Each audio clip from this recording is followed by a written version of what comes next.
Throwback muna tayo dahil ang mga 80s babies nagbabalik. Kasama na rin ako doon. Sige na nga, makikisama na rin ako dyan. Nakising along na rin ba kayo sa Sana?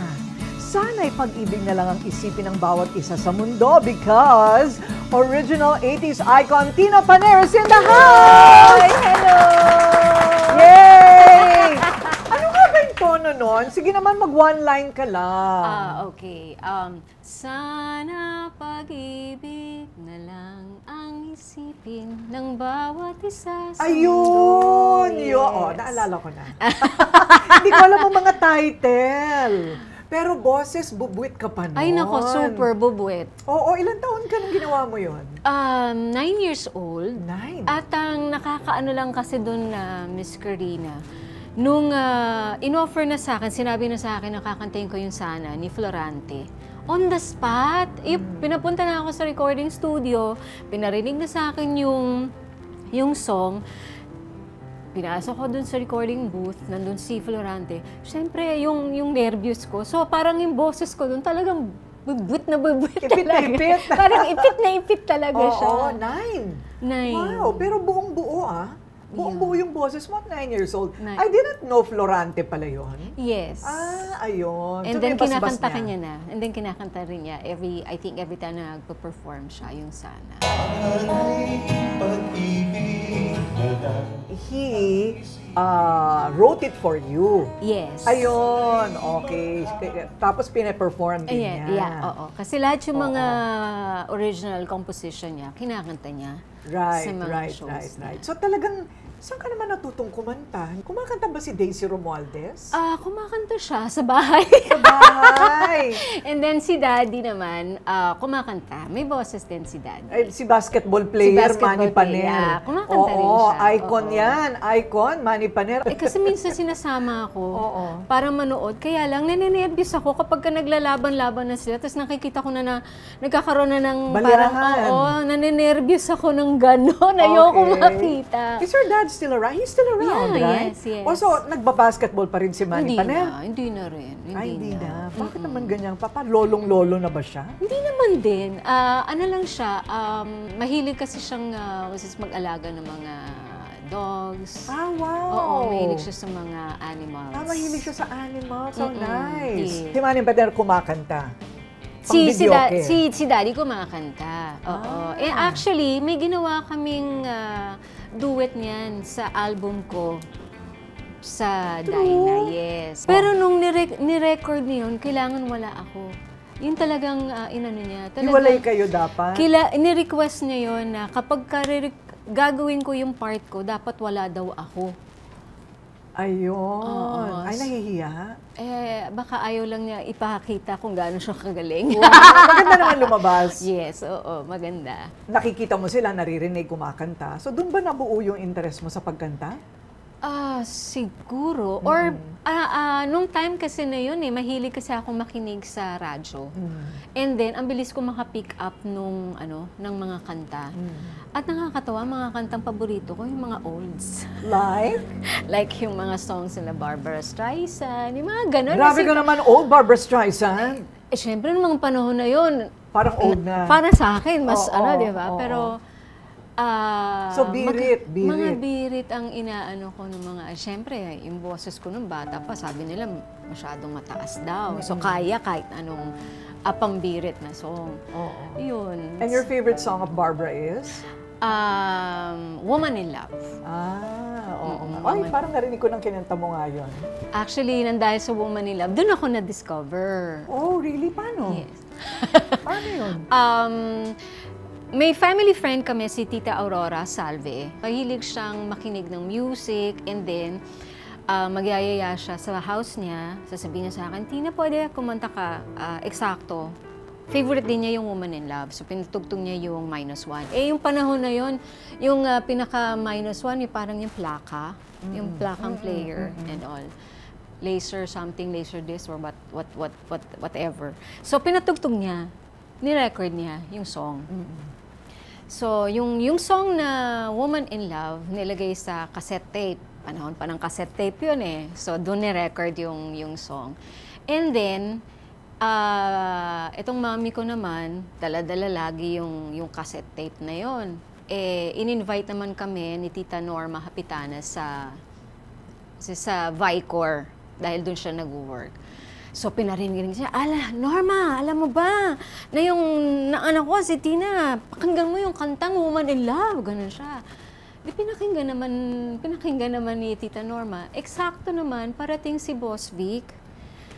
Pagbukas niya ng pintuan, naririnig na yung kantang Woman in Love. Sabi niya, sino yung kumakanta? Nakita ngayon ni Boss Vic, si Mami.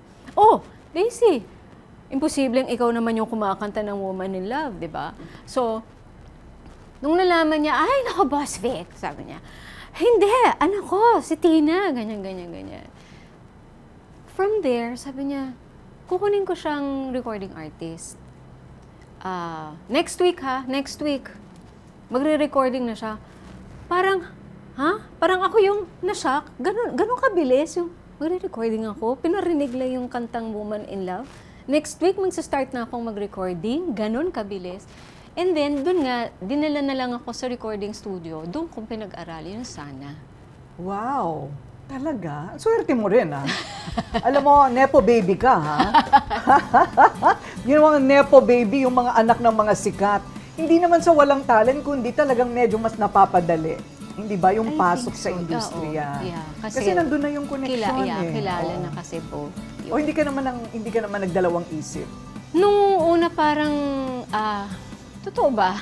Magre-recording ako. Yung gano'n, yung nasa sa mind ko. Pero nung nag-start na ako, yun na, parang tuloy-tuloy na siya. Oo. At nagtuloy-tuloy na talaga. Oo.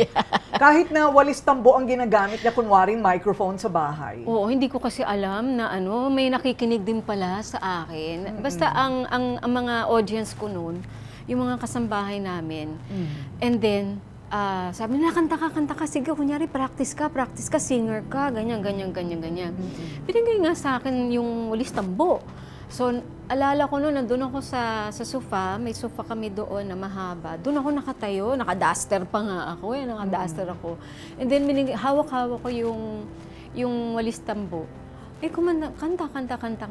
Yung pala, may nakikinig pala sa likod. Ang sabi, may boses pala tong si Tina, ganyan.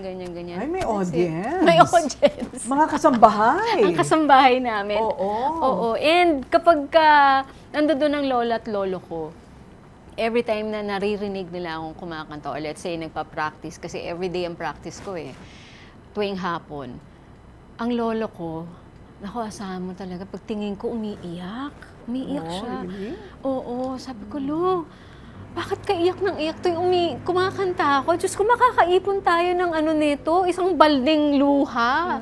Kasi, or siguro dahil I'm very, very close to my lolo and my lola. I see. Kasi doon ka talaga lumaki, right? Halos doon ako lumaki sa kanila. Oo. Wow. Siguro they're so happy for you. I hope so. Oo. Kasi may mga hugot sa buhay din itong si Tina, kung hindi nyo pa naaalala. Ito nga kasi dahil 80s ang ating mga peg, yung mga millennial na nanonood sa atin, hindi pa nila alam. Yes. Right? Yeah. So parang retelling of stories. So we had Raymond Lauchenko, we had Sheryl Cruz. Sila Gino. Yes, oo. Si Sheryl, si Manilyn. Correct, oo. So parang nagugulat na naman sila sa mga kwento, mga background. Pero yun na nga, ito na nga ang naging simula ng hindi na napigilang kasikatan ng isang Tina Panier. So, mula sa walis tambo, tunay na mikropono na ang ginamit ni Tina sa kanyang mga performance. So, paano niya naman napasok ang ganyang uri ng kasikatan sa showbiz, sa entablado at sa telebisyon? Ayan. Kailangan manood kayo. Sandali na. Maghintay kayo ng konti.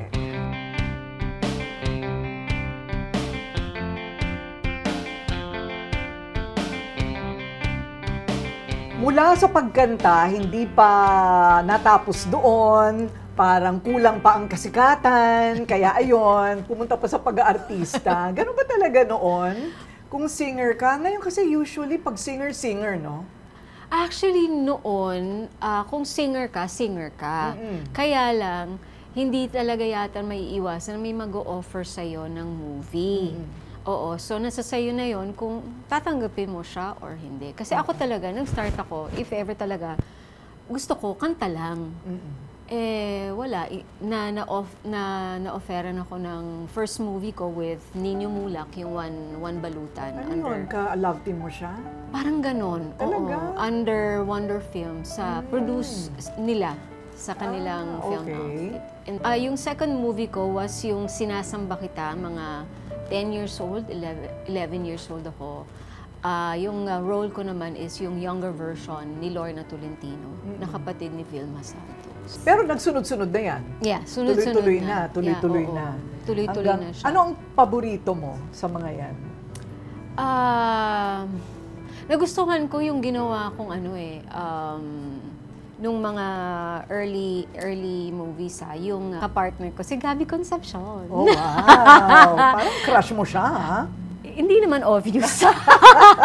Dati, crush naman ng bayan si Gabby noon. Talaga naman crush ng bayan yan. Kasi yung story nun kasi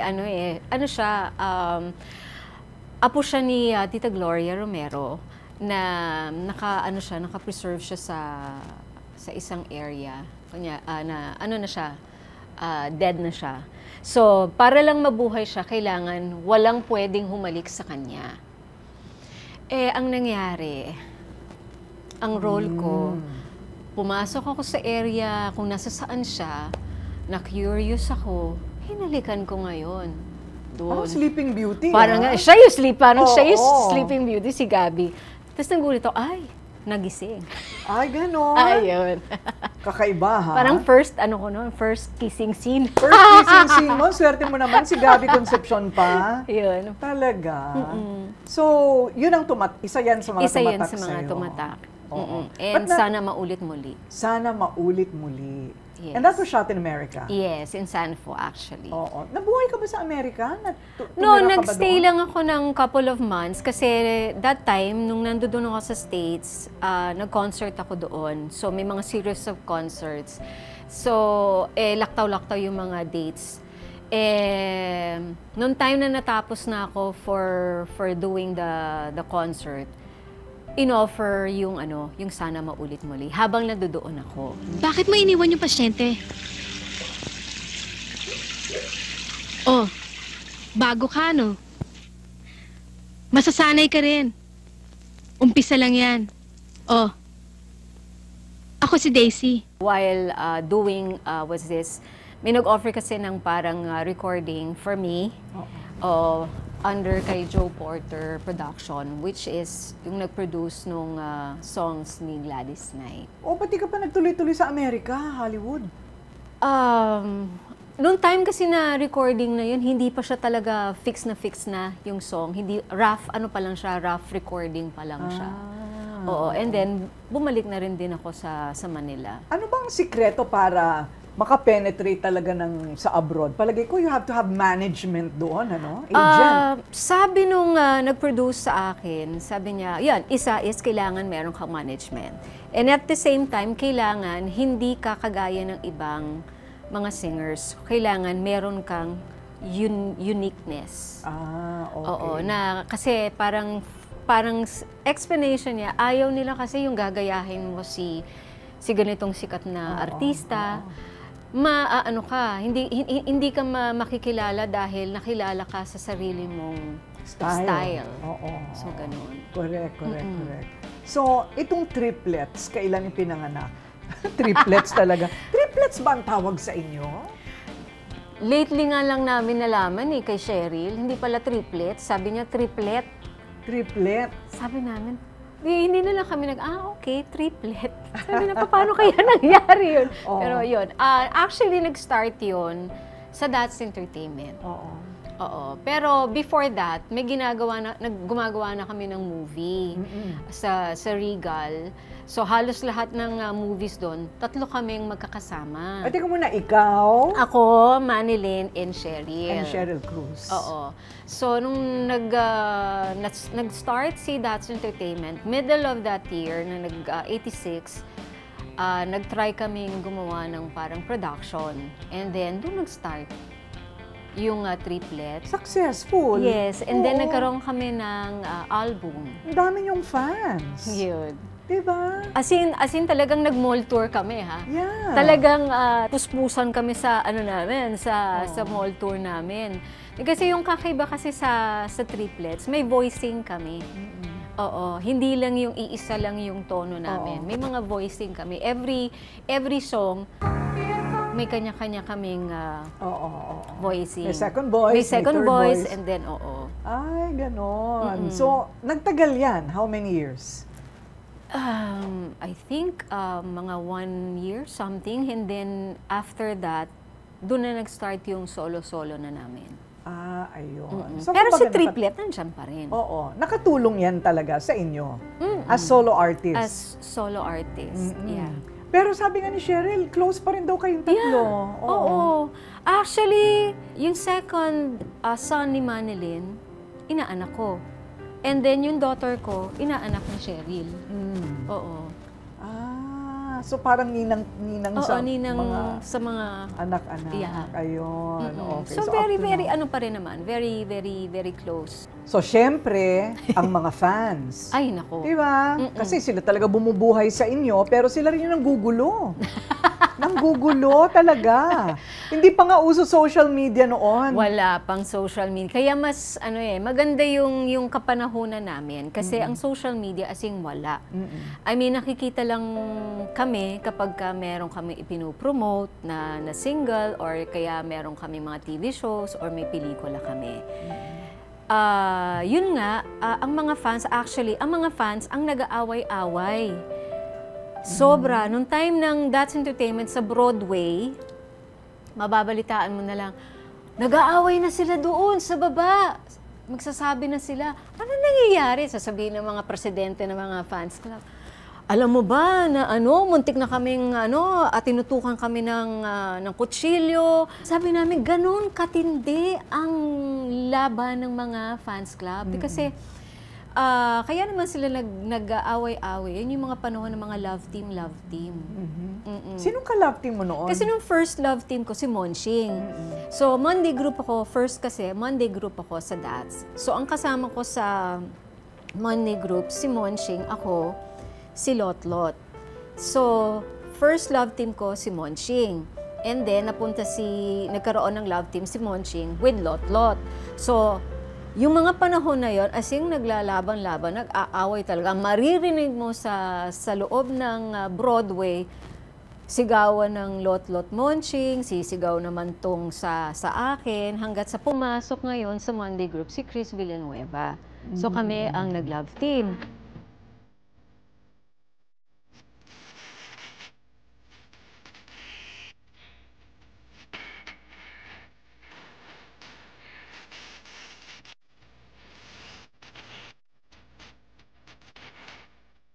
Habang Monday group, ganyan, nagsushow kami, maririnig mo talaga kahit commercial break, maririnig mo talaga sila nag-aaway. Hindi pwede silang magkadikit. Kung ang fans ni Lotlot Monching nandito sa kabila, yung Tina Chris. Pero maririnig mo sila nag-aaway, nagpaparinig. Ganon sila.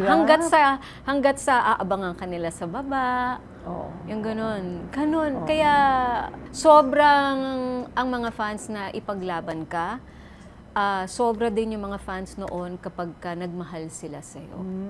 And ang That's Entertainment, doon ka makaka-experience na kapag kami mga celebration, nandoon yung mga palakihan ng sampagita. Oo. Yung hanggang dito na natakpan na yung bibig mo. Umaabot na hanggang dito. Oo, totoo yun. May sampagita na pangdalawahan. May sampagita na talagang hanggang talaga parang talagang hindi gaano yung mga bouquet eh. Kaya ang sabi nga namin, saan niyo ba kinukuha yung mga sampagita na yan? Bakit tuwing may occasion, ang gaganda? Malakas ang benta ng mga sampagita vendors noon. Sa Quiapo pala. Meron na pala silang nakakausap at doon sila kumukuha ng mga sampagita. Yun yung nakakamiss actually, yung sinasabitan ka ng sampagita. Correct. Parang wala na ngayon yun. Diba? Parang wala na. Oo, yung panahon ng 4 na sikat yan. Ayan. Oo, diba? Talaga. Kompleto. So, maganda naman ang takbo. Bakit ka biglang pumunta ng Spain? O, teka muna, bago mo sagutin yan. Ha? Bago mo sagutin yan, pumunta siya. Marunong ka mag-Espanyol? Konti lang. As in, yung pinaka-basic lang, kamusta? At kasi di ba may mga Spanish word din naman tayo. Oo, gaano katagal ka doon? I think 11, 12. 12 years! Bakit umalis si Tina Paner ng Pilipinas at pumunta ng Espanya? Okay, as mga Marites, dyan lang kayo. Matagal na po kami nagkasama ni Tina mula pa po sa Monday Group ng That's Entertainment. So kami magkakasama noon. Kami ang mga original host ni Kuya Germs at time. So si Kuya Germs ang tatay-tatayan namin sa show na yun at sa lahat ng mga showbiz activities. So yun po, marami rin kami pinagsamahan mga shows ni Tina, usually sa mga out of town, no? Si Tina, magaling pong singer yan at dancer. Ako po hindi dancer. Medyo kumakanta-kanta lang ng konti. So marami kami out of town shows na invite kasi kami mga celebrities, lalo na po yung mga grupo ng That's Entertainment. So yan ang madalas na pagkasama namin, trabaho, bonding ng grupo. So napakasaya. Those were the days talagang yung kabataan namin talagang na-enjoy namin. Dahil relax lang nung araw ang buhay, di ba? Masaya lang. Si Tina, o si Kite as we fondly call her ni Mane, or Manilyn Reynes, ay napakasarap na katrabaho. Masayahin, laging kumakanta sa set, at maraming mga kwento na ibinabahagi sa amin dalawa o sa kanyang mga kasamahan. And she also shares her food and shares her talent dahil nga laging kumakanta. Makwento, palabiro, kasi lagi nila ako binibiro ni Manilyn dahil ako yung pinakabata sa kanilang dalawa. Sa tatlo sa amin, sila yung mga ate ko. Sabi nila, matampuin daw ako. Kasi hindi ako makasama sa kanilang mga gala nung nasa mga 16 years old na sila at ako ay parang 13 years old pa lang, going on 14, at meron akong yaya na kasama lagi, si Nanay Doray. Tina, you're such a great mom. You're a good friend. I pray that God blesses you with all your wishes, that you will be able to fulfill your dreams, that you will be able to reach, and keep on smiling, keep on shining, and reach for your stars.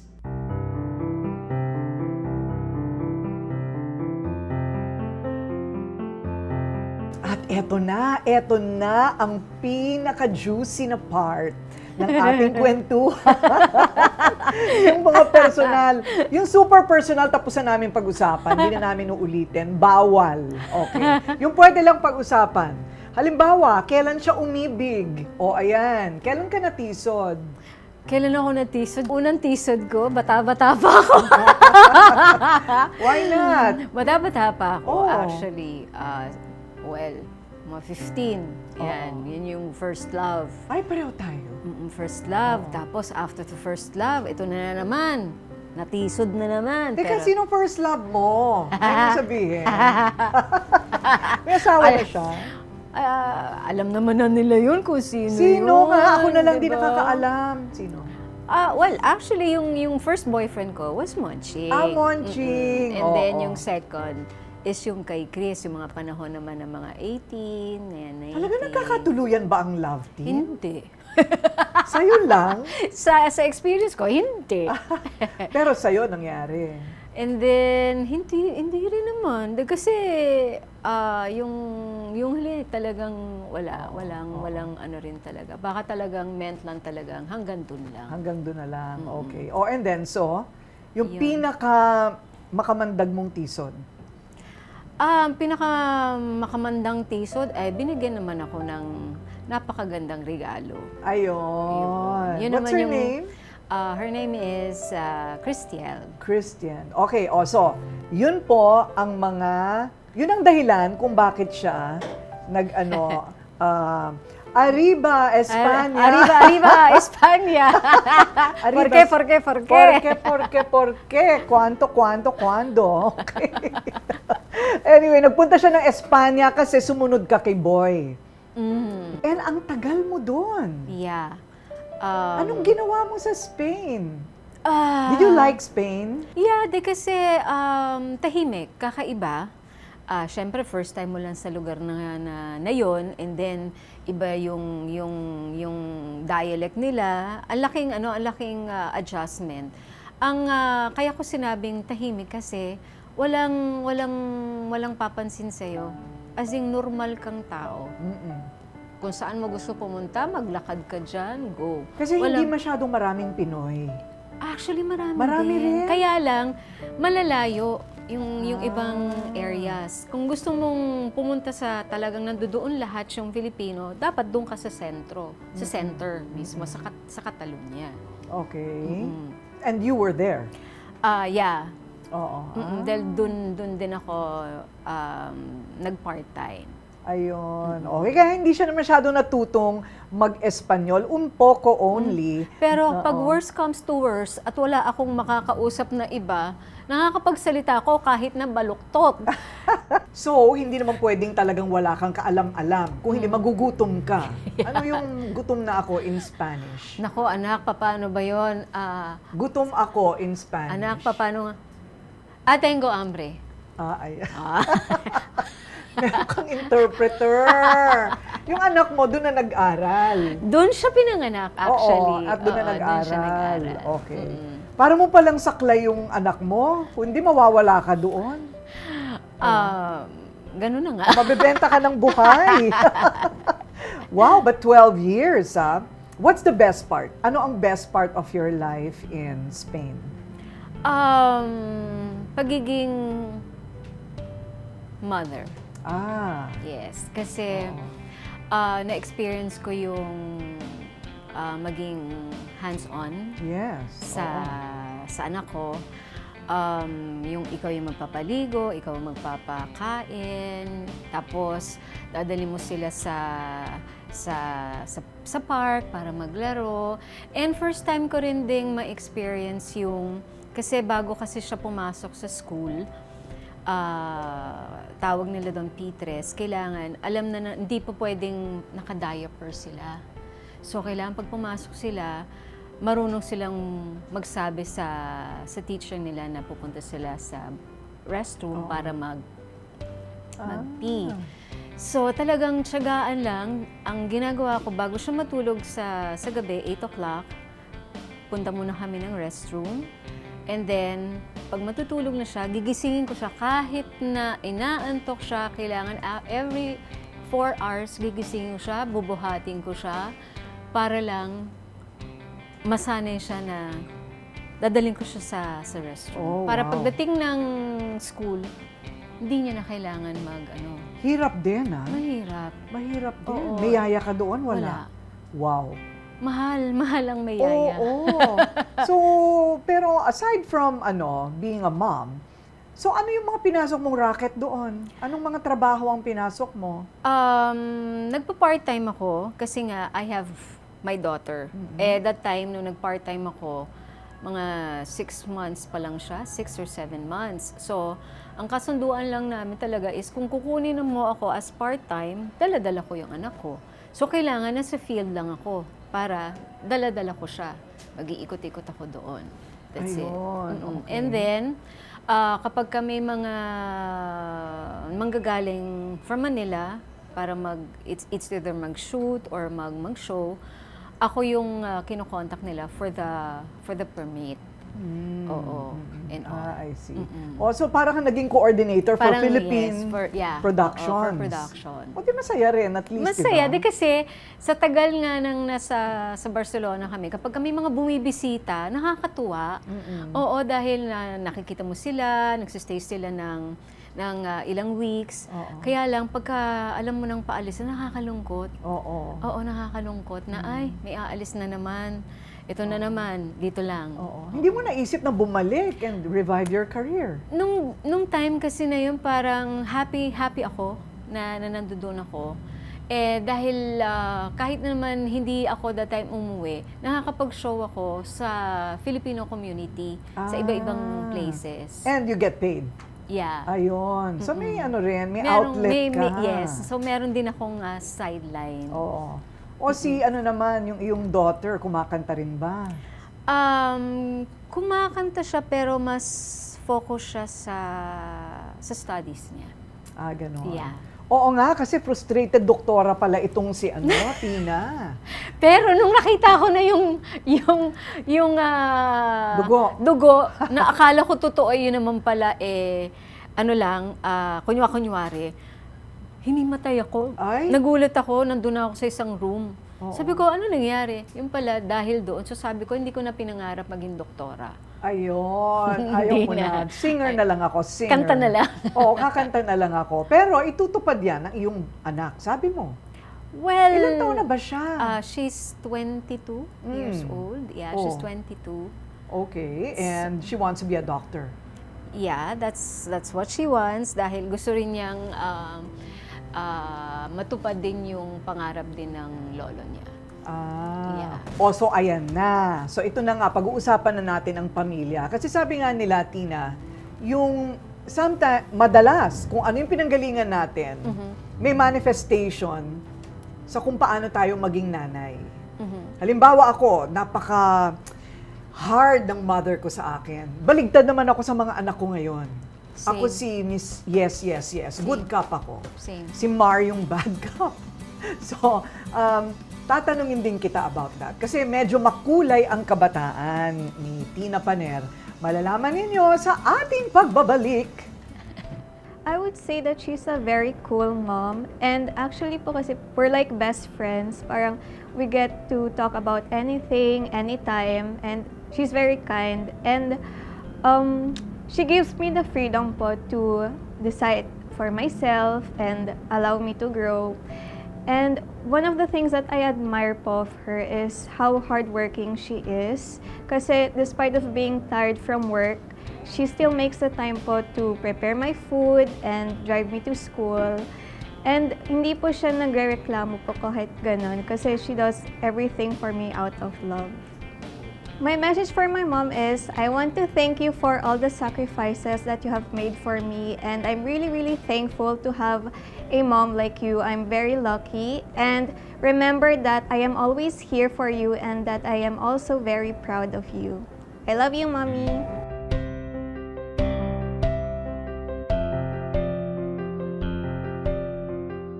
So, sabi nga natin kanina, medyo kakaiba yung naging buhay ni Tina Paner. Kasi public knowledge naman ito na kanyang inaamin na siya ay isang ampon, no? Ampon. So, talagay mo ba, meron pang stigma yung ampon? Pag sinabing ampon, may nararamdaman ka pa bang parang what? Parang guilt? Parang, or what? hindi, parang Or you're less, or you're different, or you're... I think para sa akin, parang hindi rin naman as long as nararamdaman mo yung pagmamahal na hindi ka ampon. I see. Oo. Okay, so you were very young, and then, syempre, dito ka muna kay Ma'am Daisy, no? Kasi siya naman talagang kilalang mother mo. Si Yeah. Daisy Romualdez was a big star in her time. So, all that time, so akala mo mami mo siya? Yes. Okay. Oo. And then? Although may mga naririnig na ako na sinasabi na hindi naman siya yung mom ko, iba yung mom mo. So hindi ko masyadong sineryoso. Sino naman ang nagsasabi nun? Mga alam mo naman, Uso na noon ang marites. Uso na noon ang mga marites. Wala pa lang silang pangalan noon, Oo. pero uso na sila noon. So, nung time na yung lola ko, kasi I'm very, very close to my lola talaga. So, tinanong ko siya, sabi ko, La, bakit marami akong naririnig na ampon daw ako, sino ba talaga? Kasi, nung time na nalaman ko yon, tinanong ko si Mami, Mami, ampon ba ako? So, syempre, siguro sa kanya, para lang maano niya yung hindi siguro siya masaktan. So, sinabi niya sa akin na, hindi totoo yan. Ikaw yung anak ko, ganyan. Ilang taon ka noon nung una mo siyang tinanong? I think mga 12, 11, okay. ganyan. So, hindi pa rin talaga tumitigil yung laging, hindi, adopted ka, ganito, ganyan, ganyan. So, tinanong ko na talaga yung lola ko. Sabi ko, ano ba talaga? Adopted ba ako? Sino ba yung tunay kong mother? So, sabi niya, sige, sasabihin ko sa'yo, sa akin mismo manggagaling. I was 13 years old. Sinabi ng lola ko na, hindi nga si mommy yung real mom ko. So sabi ko, sino yung real mom ko? Yung younger sister niya. At nakakaano pa kasi, tuwing bumibisita yung real mom ko, ang tawag ko sa kanya, tita. Siyempre. Oo, so kasi hindi ko naman alam eh. Hanggang sa nung sinabi nga sa akin, parang hello, ano yung pakiramdam na tinatawag ko siyang tita, yung pala, siya yung real mom ko. So, parang tinago ko lang yung feeling ko sa sarili ko. Hanggat sa, sabi ko, sige, gusto ko rin malaman sino kaya yung real father ko. Kasi kung hindi si Daddy Manny, sino? So, kunento sa akin na yung biological father ko is a policeman. Police siya. So, siya rin pala yung nag-assist sa akin nung time na cut ako ng ribbon somewhere in Quezon City. Siya yung nag-alalay sa akin para pumunta doon sa event para walang lumapit or whatsoever. So, siya yung nag-alalay. At So, alam niya na anak ka niya. yes, oo. Pero hindi ko na ano yun, na remember hanggat sa when I was 18 years old, doon talaga, ang inano ko talaga, gusto ko ma-meet or makasama yung real mom ko and gusto ko makita yung real father ko. So, nung sinabi na nga na, nag-meet na nga kami ng biological mom ko and na-meet ko rin yung biological father ko. Kunento nga niya sa akin, ganun nga yung nangyari. Sabi ko, ang unang-unang kong tinanong sa kanya, sabi ko pa, bakit mo ako pinabayaan? So, hindi ko naman siya masisisi kasi that time, meron siyang family. And nakakatuwa lang kasi yung family niya is very mabait sa akin.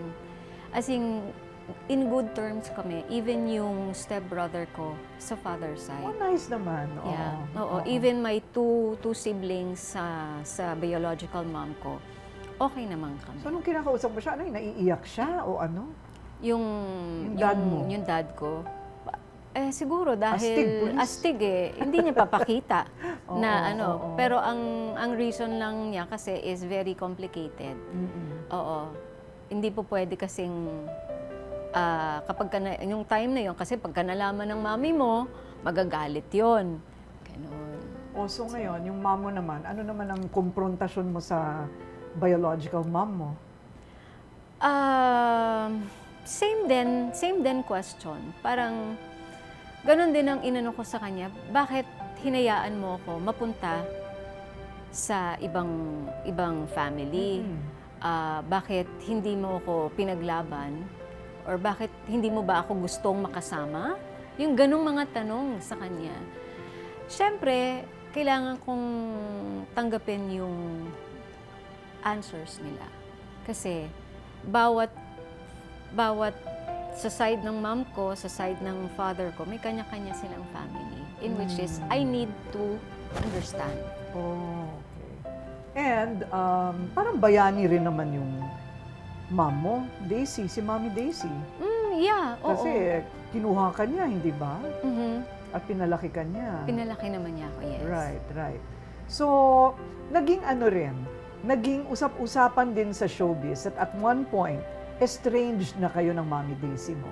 Actually, hindi naman strange. Ano lang, sanay lang kami sa ganyang situation na okay kami, minsan hindi. Pero kapag nagkikita naman kami, nakikita ko naman siya. So, pagka nakita ko siya, binabati ko. And then, kapag birthday niya, binati ko siya. Ganon. But you prefer to be on your own talaga? Yes, since nung nagkaroon ako ng anak. Oo. Parang yung buong oras ko, buong atensyon ko, binigay ko sa anak ko. Yes, I'm driving. Second time na ni Shay mag-drive. Yes! Yung parang sinasabi ko, kung ano man yung hindi ko na-experience nung bata ako, ayokong ma-experience ng anak ko. Yung parang gusto kong maging normal yung anak ko. Yung nagagawa niya yung gusto niya, nakakapag-desisyon siya sa gusto niya, na walang magpipigil sa kanya. Basta alam niya yung limitation niya kung kailan, o alam niya kung tama ba o hindi ang ginagawa niya. Basta, ang relationship namin ng anak ko, magkaibigan kami. Nanay, kaibigan, best friend. Kung meron man siyang sikreto, sinasabi niya. Pagka sa school, kung ano man yung nangyari sa kanya the whole day, pagpasok pa lang ng kotse, alam mo, ganito yung nangyari sa akin, ganyan, ganyan, ganyan. So, kaya sabi ko nga sa kanya, alam mo na, sabi ko, napaka-swerte mo. Kasi,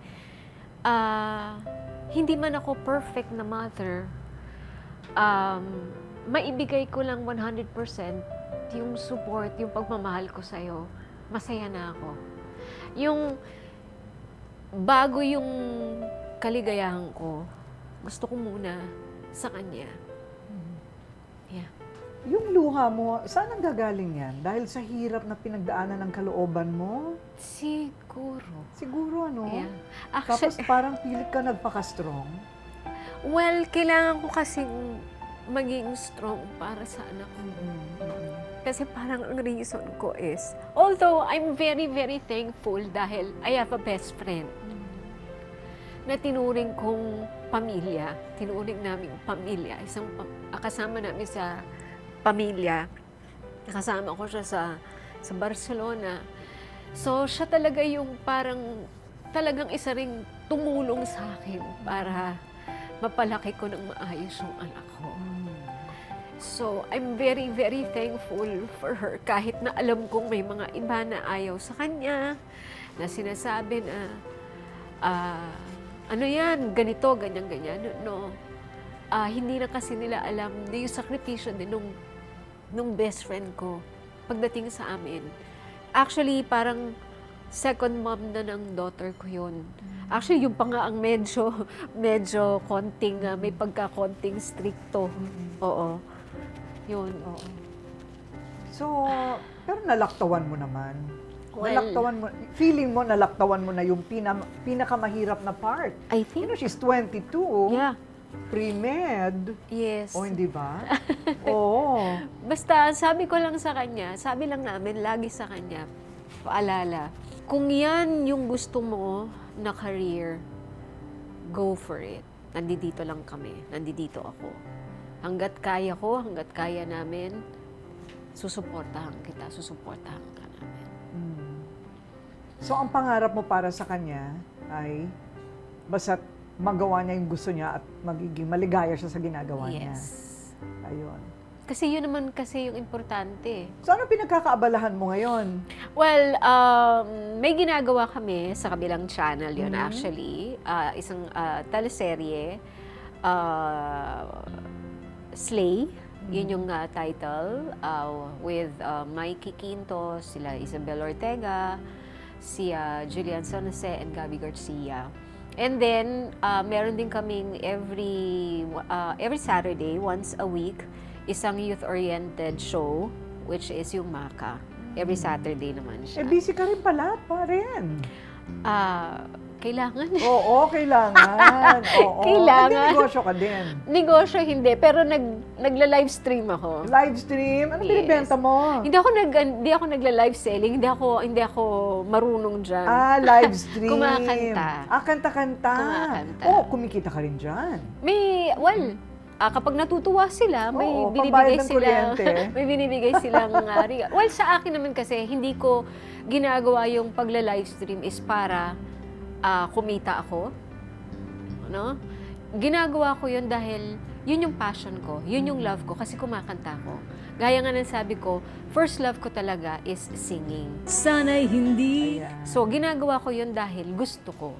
At isa pa is, kapag nai-entertain ko yung mga tao, kasi yung mga nanonood sa akin, meron sa Amerika, meron sa Asia, meron sa Europe. So, kapag alam kong natutuwa sila, ay happy-happy ako. And then, ang nakakatuwa is, nagkaroon din ako ng kaibigan mula sa live stream. Ayun. At yan po ang kanta ng buhay. Ang awit ng buhay. Parang maalaala mo kaya. At yan po ang awit ng buhay, Ate Corinne, ni Tina Paner. Girl, ang galing mo. Cheers tayo. Ang galing mo ha. Nakagraduate ka ha sa buhay. O ayan, malamig na kape. O ayan, cheers. Oh, cheers. Oh, I love